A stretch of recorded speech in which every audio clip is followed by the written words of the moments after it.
When should you take the GRE? I'm Erika with Target Test Prep, and today I'm going to give you the tools to land on the right GRE test date for you.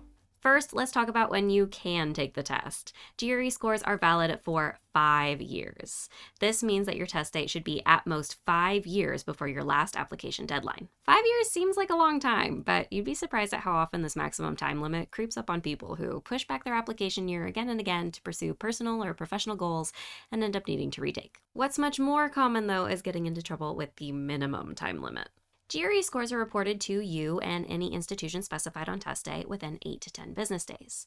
If you wait to designate additional schools until after you receive your scores, reporting them will take approximately another 5 business days, with approximately being an operative word here. ETS does not commit to this timeline.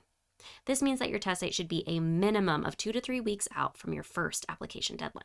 Now, just because you can schedule your test anytime in this near 5-year span doesn't mean that you should. In fact, the ideal timeline for most test takers to schedule their exam is 3 to 6 months before their first application deadline.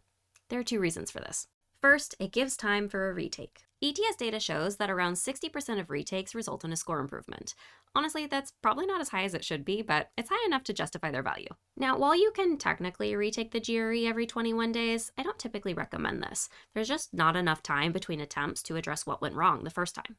By scheduling your first exam 3 to 6 months out from when you need a score, you give yourself at least 2 months to prepare for your retake, which is sufficient time to target at least a few key areas of improvement from your previous setting. Retakes can also look good on an application, so long as they're paired with a score increase. They show dedication, resilience, and an ability to improve, all things that are viewed positively by admissions committees. With that said, too many retakes or retakes without improvement show poor judgment and a limited capacity to perform well. While Score Select allows you to choose which GRE scores you send to schools, some programs require applicants to report scores from all other test administrations. So it's worth verifying reporting requirements at relevant programs and ensuring the scores admissions officers see tell the story you want to tell.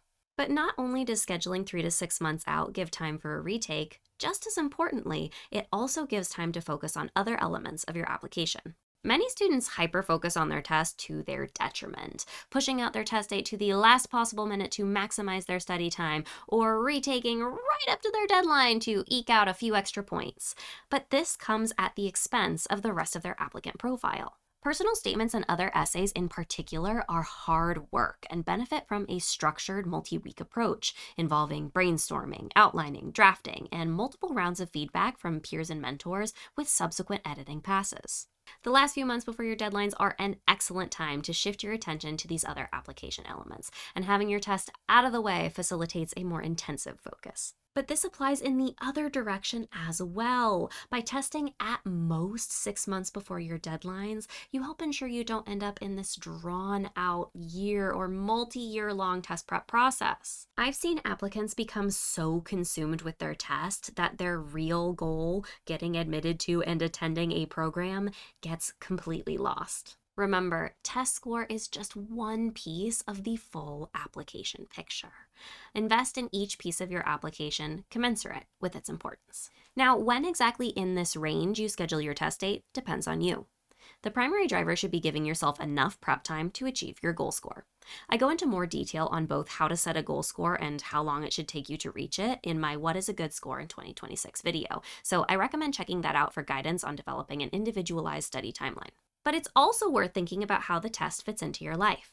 You ideally want to sit for your exam during a period of relative low stress, as well as after several months in which you were able to consistently carve out prep time. So if you're hoping to attend grad school straight out of undergrad, taking in the summer between your junior and senior year is often an ideal choice. Finally, if you find that your goal score or current life commitments are not compatible with a test date 3 to 6 months out from your first application deadline, consider how rigid your admissions timeline actually is. You may want to push back applying to another round or even another year to avoid a subpar score or a rushed application. Grad school is a huge commitment. Give your application, including your test, the time it deserves.